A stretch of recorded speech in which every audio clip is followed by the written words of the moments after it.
Okay, time for Biz Q&A now, where we put your questions to an expert. And Pablo Lopez is a physical therapist in Spain. Here's what he wanted to know. My question is why in the 21st century the energy is so expensive?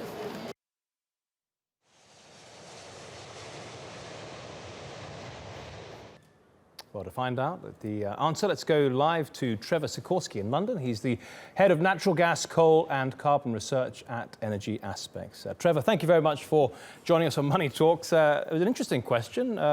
Consumers often feel that they're being ripped off, though. Are energy prices historically high or not?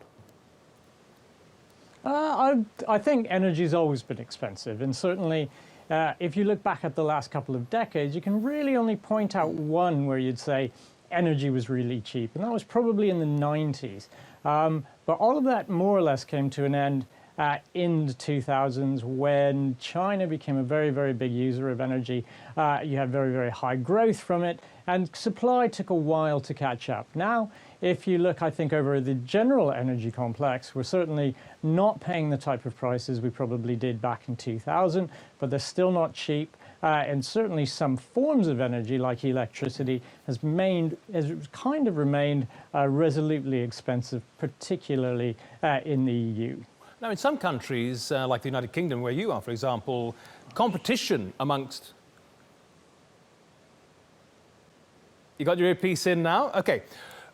Yeah, I've got it in. No problem. In some countries, including Britain, where you are now, we've seen a lot more competition develop in the energy markets because of deregulation, and so you'd expect prices to come down compared to what they were before. Or are they colluding to keep prices artificially high? What are we seeing? Well, I think there's two things. Certainly competition has helped, and it's probably helped keep prices down almost as low as they could.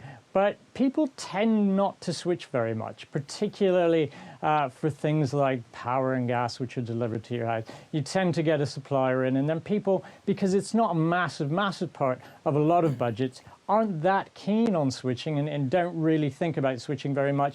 And that takes some of the competitive pressure off the utilities. If they don't think they're going to gain anything by reducing prices as the wholesale prices come down, then they probably won't reduce prices very much. So I wouldn't say there's any explicit collusion, but I think it's probably in their interest in the lack of competition that means to keep those prices high. At the same time, a lot of regulation has come in, a lot of subsidy as well of new types of generation has come in, and all that's helped keep prices higher than we'd probably like to see. That's a very good point. Trevor Sikorsky in London, thank you so much for that answer.